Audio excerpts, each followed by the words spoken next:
تو آپ کو یہ سمجھ میں آئے گا کہ اللہ سبحانہ و تعالیٰ نے ان لوگوں کے بارے میں یہ بھی فرمایا ہے کہ یہ ہمیشہ یہ سمجھتے ہیں کہ لوگوں کے سامنے یہ ایمان والے ہیں جبکہ ان کے دل میں ایمان ہی نہیں ہوتا. تو گویا یہ ایسے لوگ ہیں جنہوں نے اللہ سبحانہ و تعالیٰ کی آیتوں کو جھٹلایا اور یہ سمجھتے ہیں کہ ہم راہ راست پر ہے اور ہمیں کوئی پکڑنے والا نہیں ہے، بلکہ اللہ سبحانہ و تعالیٰ ان کی ضرور پکڑ کرے گا. اور اللہ سبحانہ و تعالیٰ یہ فرماتا ہے کہ یہ اپنے پندار میں لوگوں کو چکما دیتے ہیں نا، کہ اپنے دل میں ایک بات ہوتی ہے اور لوگوں کے سامنے ظاہر ایک بات کر رہے ہوتے ہیں، لیکن اللہ سبحانہ و تعالیٰ دلوں کے بھیدوں کو جاننے والا ہے. تو یہ لوگ جو منافق ہوتے ہیں، جو منافقین تھے، جو اللہ کے نبی صلی اللہ علیہ وسلم اور مسلمانوں کے ساتھ جب ہوتے تو یہ کہتے کہ ہم آپ کے ساتھ ہیں، لیکن پھر وہ جب اپنے شیطانوں میں یعنی کہ ان کے ساتھیوں میں جو ان کے ہم خیال لوگ تھے ان میں چلے جاتے تو پھر وہ یہ کہتے کہ ہم تمہارے ساتھ ہیں.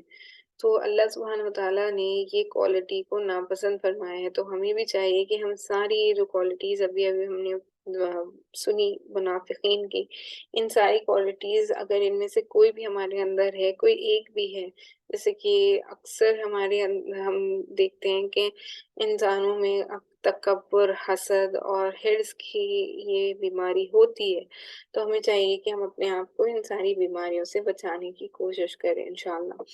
تو اس کے بعد جو نیکسٹ امپورٹنٹ ٹاپک جس کے بارے میں اس سورے میں اللہ سبحانہ و تعالیٰ نے بیان کیا ہے وہ ہے حضرت آدم علیہ السلام کے خلاف.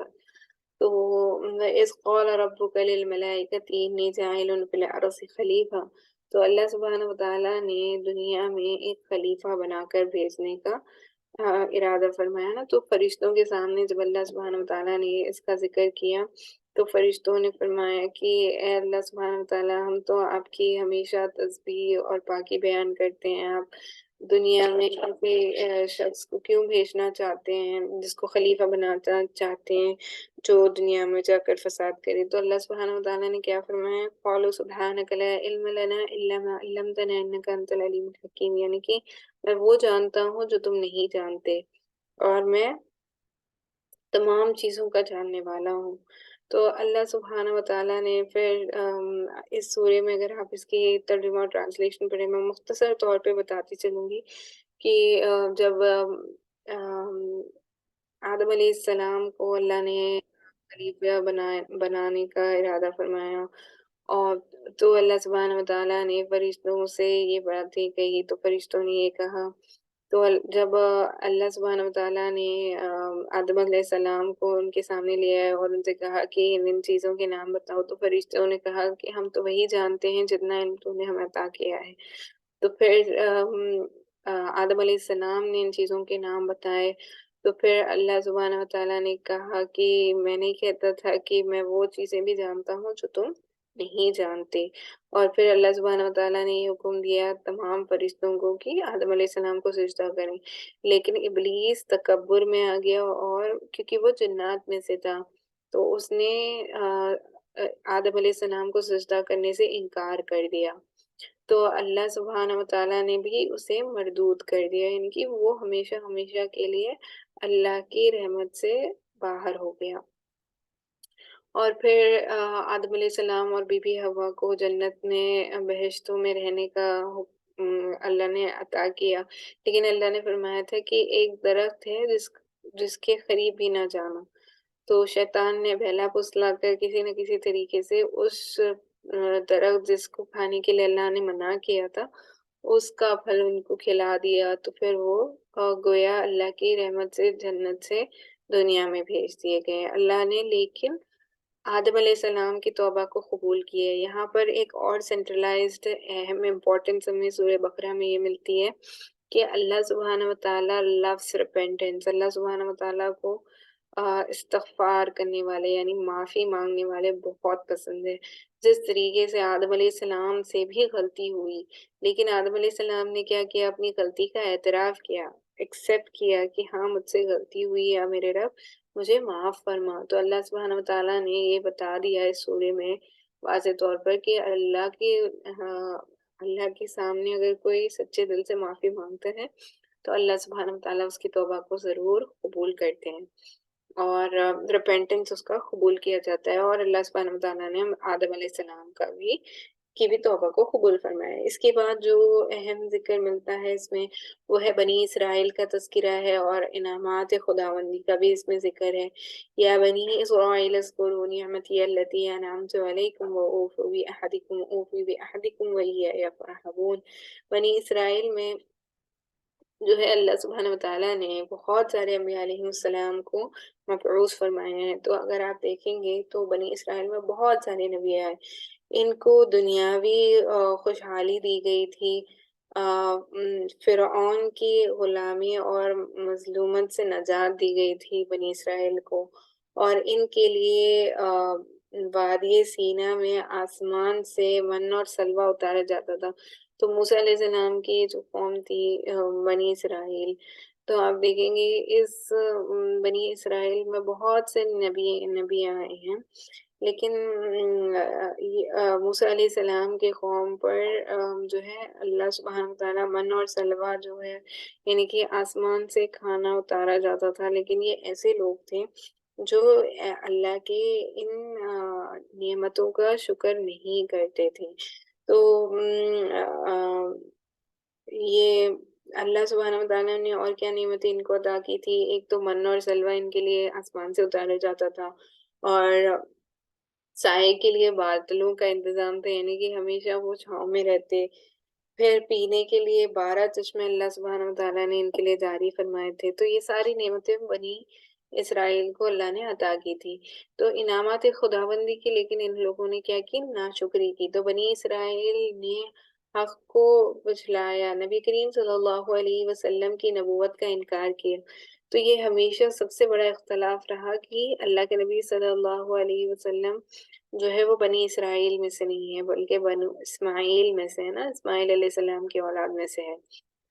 تو بنی اسرائیل میں سے نہیں ہے کہ بڑا ان کو اختلاف تھا، اسی لیے وہ اللہ کے نبی صلی اللہ علیہ وسلم کا انکار کرتے تھے۔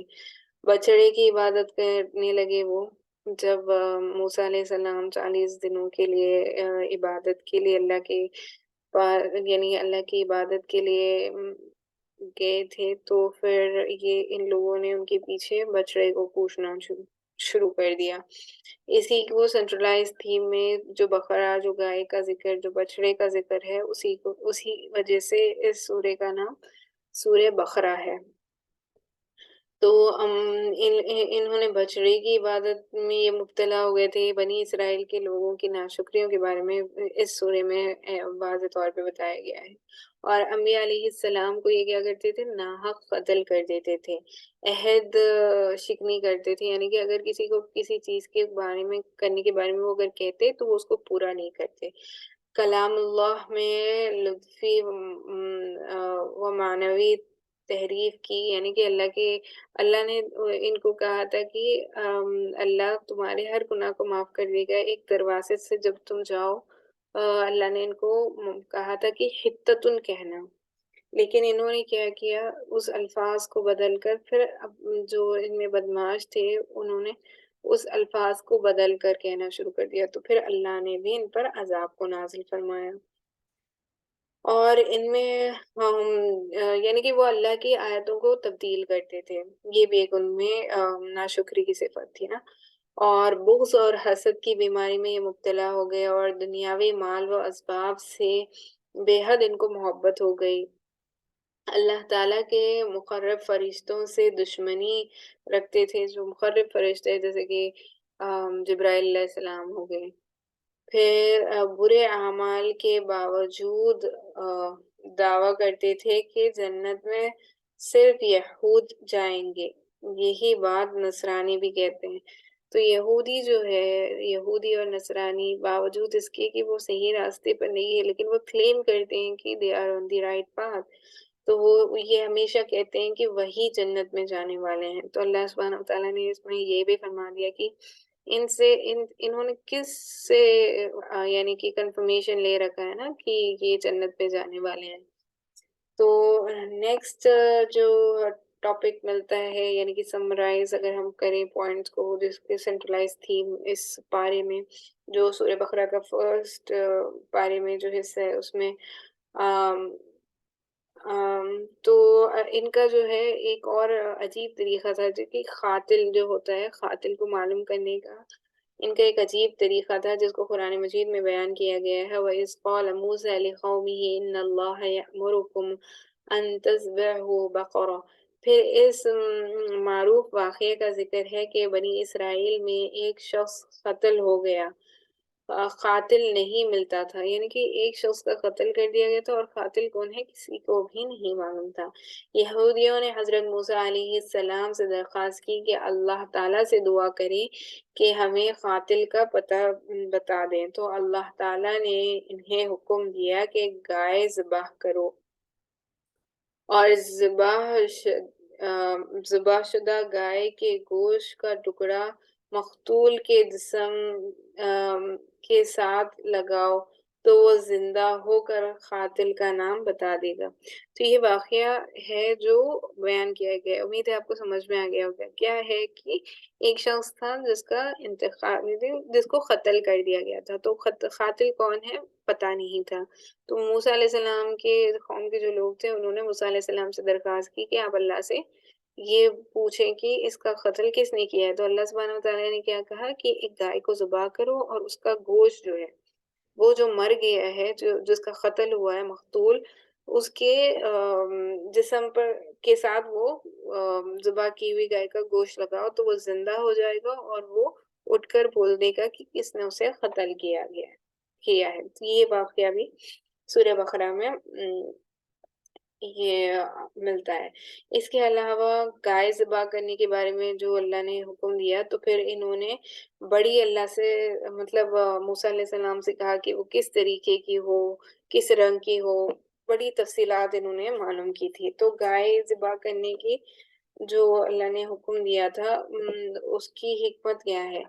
اس سے قاتل کی نشاندہی ہوئی۔ تو سب سے پہلے یہ جو گائے ذبح کرنے کی حکمتیں کیا تھی، ہم اس کو بیان کرنے لگے ہیں کہ اس سے قاتل کی نشاندہی ہوئی، یعنی کہ کون قاتل تھا یہ پتہ چل گیا۔ یہود کا ایک گروہ باس الموت کا منکر تھا، یعنی کہ مر کر پھر جو اٹھنا ہے نا، باسی بعد الموت، ہم جو یقین رکھتے ہیں کہ مرنا ہے، مر کر پھر اٹھنا ہے اور اپنے اعمال کا حساب دینا ہے۔ تو اللہ نے اس واقعے کے ذریعے سے اس چیز کو بھی واضح کر دیا کہ کس طریقے سے انسان دوبارہ پھر اٹھایا جائے گا اور پھر اس کو جواب دینا ہوگا۔ تو یہ یہود میں سے ایک گروہ تھا جو اس چیز کا منکر تھا، باسی بعد الموت کا منکر تھا۔ اس سے ان پر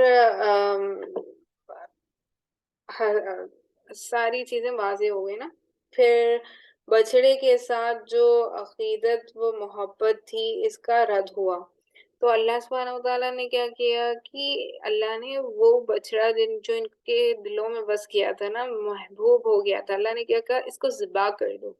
اللہ نے کہا اس کو قتل کر دو، کیونکہ یہ اس کو معبود بناتے ہیں جو اللہ کے ساتھ شریک کرتے ہیں، جس کی کوئی حقیقت ہی نہیں ہے۔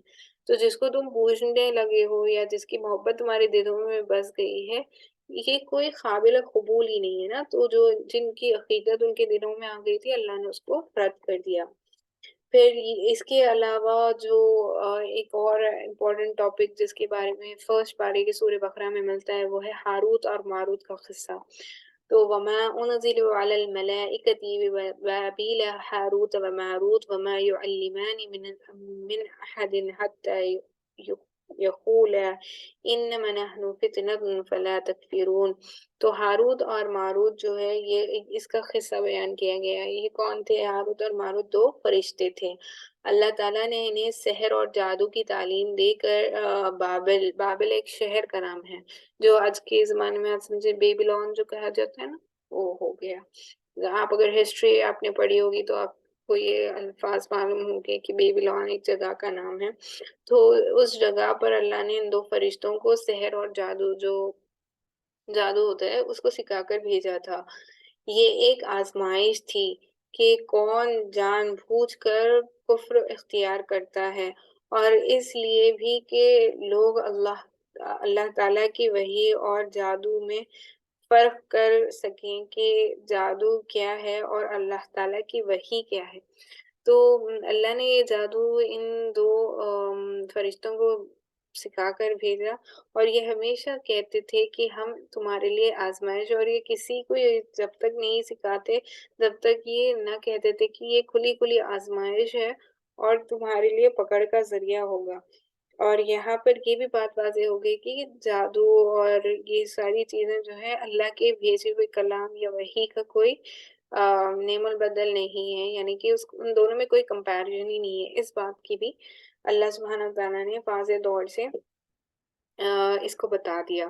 نیکسٹ جو چیز ہے وہ یہود کی شرارت کو اللہ سبحانہ وتعالیٰ نے کھول کھول کر اس صورت میں بیان کیا ہے۔ تو اللہ سبحانہ وتعالیٰ فرماتے ہیں یہودوں کی جو یہودی تھے ان کی شرارت کے بارے میں کہ یا ایھا الذین آمنوا لا تقولوا راعنا وقولوا انظرنا واسمعوا وللکافرین عذاب علیم۔ اس آیت میں یہود کی ایک گستاخانہ شرارت سے مسلمانوں کو آگاہ کیا جا رہا ہے، اور ساتھ ہی اہل ایمان کو بھی ایک چیز کی تعلیم دی جا رہی ہے۔ یہود نبی کریم صلی اللہ علیہ وسلم سے کہا کرتے تھے راعنا، تو یہ عربی زبان کا لفظ ہے جس کا معنی ہے ہماری رعایت فرمائیں۔ لیکن عربی میں جو ہے اس کا اگر لفظی معنی دیکھا جائے تو اس کا یہ معنی ہوتا ہے یعنی کہ ہماری رعایت فرمائے، لیکن اگر عربی میں راعنا کا معنی دیکھا جائے تو عربی زبان میں راعنا کا معنی ہوتا ہے کہ ہمارا چرواہا، اس کا معنی ہوتا ہے کہ ہمارا چرواہا ہے۔ چرواہا اسے کہتے ہیں نا جو بکریاں چلاتے ہیں۔ تو اللہ کے نبی صلی اللہ علیہ وسلم کو گویا یہ جو کفار و مشرکین تھے، یہ یہود تھے، یہ اللہ کے نبی صلی اللہ علیہ وسلم کو ڈیگریڈنگ مینر میں یہ الفاظ کا استعمال کیا کرتے تھے۔ تو اللہ سبحانہ وتعالیٰ نے قرآن مجید میں اس الفاظ کو استعمال کر کے بتا دیا کہ اب مسلمان ایمان والے اس نسبت سے نہیں کہتے تھے اس الفاظ کو نا۔ ایمان والے تو رائنا کا مطلب جو میں نے آپ کو بتایا ہے نا کہ عربی زبان کا یہ جو لفظ ہے اس کے دو معنی ہوتے ہیں، یعنی کہ اگر آپ اس کو کس کانٹیکس میں کہہ رہے ہیں، جیسے کہ آپ دیکھتے ہیں کہ بہت سارے ایسے الفاظ ہوتے ہیں جس پہ کانٹیکس میٹر کرتا ہے کہ آپ اس کو کس چیز سے ریفر کرنا چاہیں۔ تو یہاں پر رائنا کا معنی یہ بھی ہے کہ ہماری رعایت فرمائیں۔ رعایت یعنی کہ آپ سمجھیں کوئی غلطی ہو گئی یا کوئی، تو اس نسبت میں صحابہ کرام استعمال کیا، لیکن یہ کفار و مشرکین جو تھے وہ عربی میں راعنا اسی لیے کہا۔ ڈفرنس یہ ہے کہ اگر آپ دیکھیں عربی میں را الف عین کے نیچے زیر آ گئے راعنا کہا جائے تو وہ عربی زبان میں جو ہے رعایت فرما، ہماری رعایت فرما ہوتے ہیں، لیکن یہ لوگ جو کہتے تھے وہ ہے راعینا۔ تو را الف اور عین یا زیر ای جو بڑی ہو جاتی ہے نا، مدہ ہو جاتا ہے، وہ راعینا کھینچ کر کہا کرتے تھے۔ تو راعینا کا مطلب ہو جاتا ہے پھر عربی زبان میں کہ ہمارے چرواہے۔ تو چرواہے اللہ کے نبی صلی اللہ علیہ وسلم کو گویا یہ ڈیگریڈنگ معنوں میں کہتے تھے، معاذ اللہ معاذ اللہ۔ تو یہود محض حسد کی بنیاد پر یہ لفظ کہتے تھے، تو عین کو کھینچ کر ادا کیا کرتے تھے، جیسے میں نے کہا نا راعینا کہا کرتے تھے۔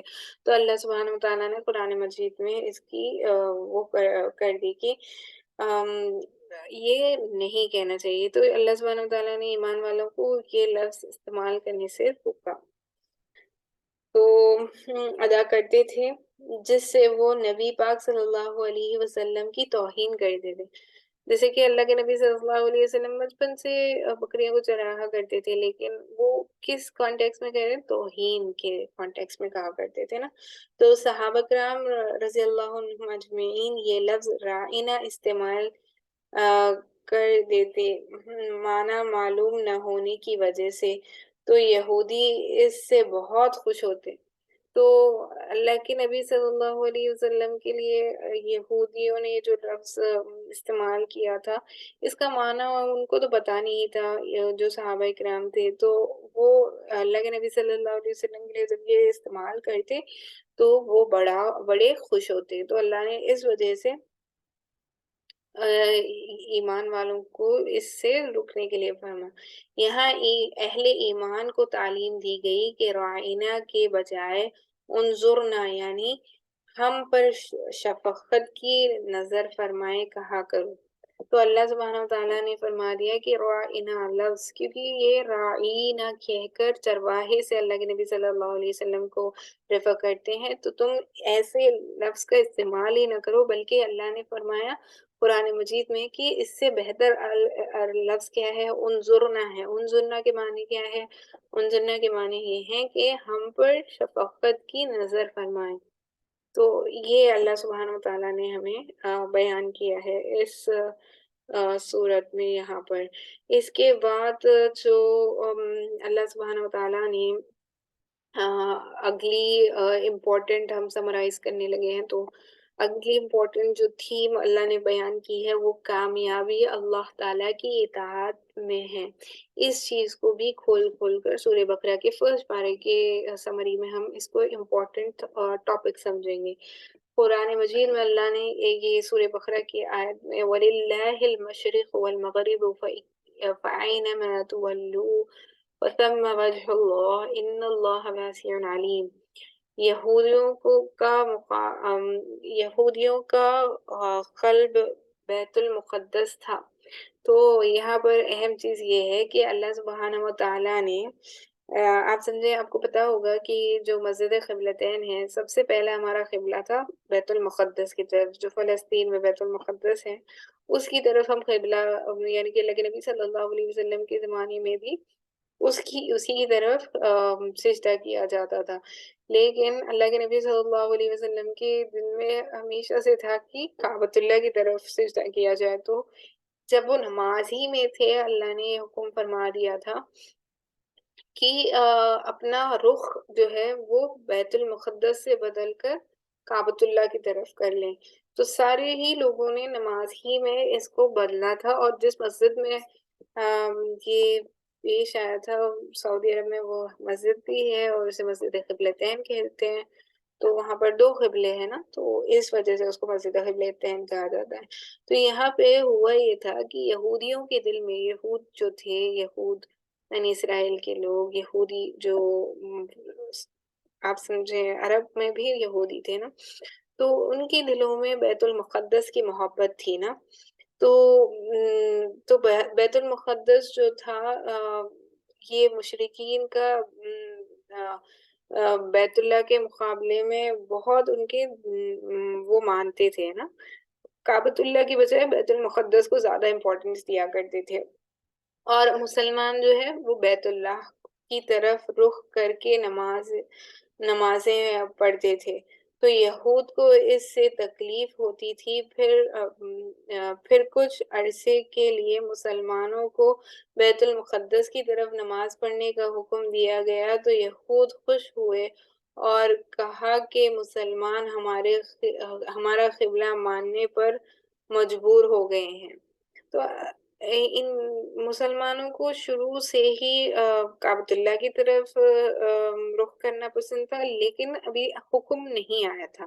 حکم جب آ گیا، اس سے پہلے تک جو ہے آپ سمجھیں بیت المقدس کی طرف ہی سب قبلہ کر کے نماز پڑھا کرتے تھے. تو یہ یہودی کیا سمجھتے تھے کہ بیت المقدس کی طرف جب یہ قبلہ کر کے نماز پڑھ رہے ہیں، تو یہ یہودی سمجھتے تھے کہ یہ ہمارے قبلے کو ماننے پر مجبور ہو گئے ہیں. تو یہاں یہ بات سمجھائی جا رہی ہے کہ اللہ تعالیٰ کسی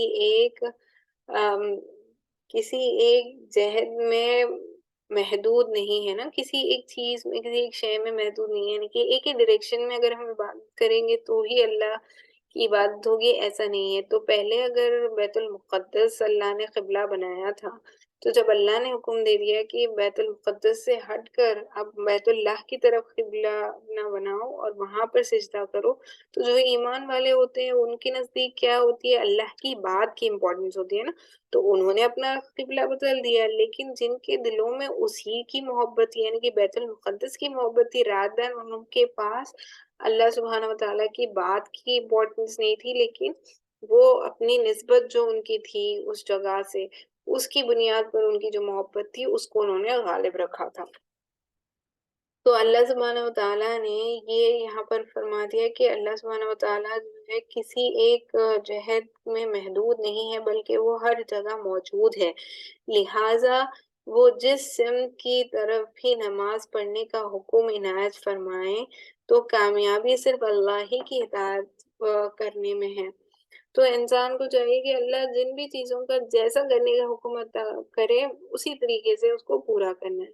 تو یہود یہ چاہتے تھے کہ بیت المقدس کی طرف قبلہ کر کے نماز پڑھی جائے کیونکہ وہ ان کے نزدیک محبوب تھا، لیکن اللہ نے جب وہ نماز ہی میں حکم فرما دیا کہ اپنا قبلہ کعبۃ اللہ کی طرف کر لو، تو پھر یہاں سے ان لوگوں کا کلیئر معلوم ہو گیا نا، جو ہپوکریٹس تھے، جن کے دل میں ایکچوئل ایمان نہیں تھا، ان کی پہچان صحابہ اکرام رضی اللہ تعالیٰ عنہم اجمعین کو بھی ہو گئی کہ ہم میں سے منافق کون ہے، کیونکہ اگر ایمان والا ہوتا تو اس کے نزدیک تو اللہ کی بات سب سے مقدم ہوتی نا، لیکن اگر یہ لوگ اپنے آپ کو ایمان والا کہتے ہوئے اللہ کی بات نہیں مان رہے تو یہ کلیئرلی گمراہی میں ہے۔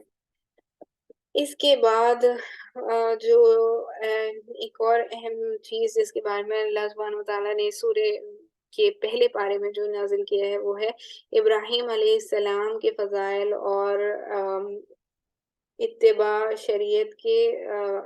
شریعت محمدیہ کے بارے میں۔ تو اہل کتاب حضرت ابراہیم علیہ السلام کی عظمت کو تسلیم کرتے ہیں، تو اہل کتاب یعنی کہ آپ سمجھے یہودی اور نصرانی جو ہے، یہ جوز اور کرسچنز، وہ بھی ابراہیم علیہ السلام کو مانتے ہیں نا، تسلیم کرتے ہیں اور اپنی نسبت بھی انہی کی طرف کرتے ہیں اور نسبت وہ کرتے ہیں۔ تو اللہ تعالیٰ نے اپنے پیغمبر حضرت ابراہیم علیہ السلام کی فضیلت و منافقت بیان کر کے متوجہ کیا ہے کہ اگر وہ اپنی دعوے میں سچے ہیں تو حضرت حضور پاک صلی اللہ علیہ وسلم کی اتباع و پیروی کریں، کیونکہ نبی کریم صلی اللہ علیہ وسلم حضرت ابراہیم علیہ السلام کی دعا ہی کا نتیجہ ہے اور ملت ابراہیمی پر قائم و دائم بھی ہیں۔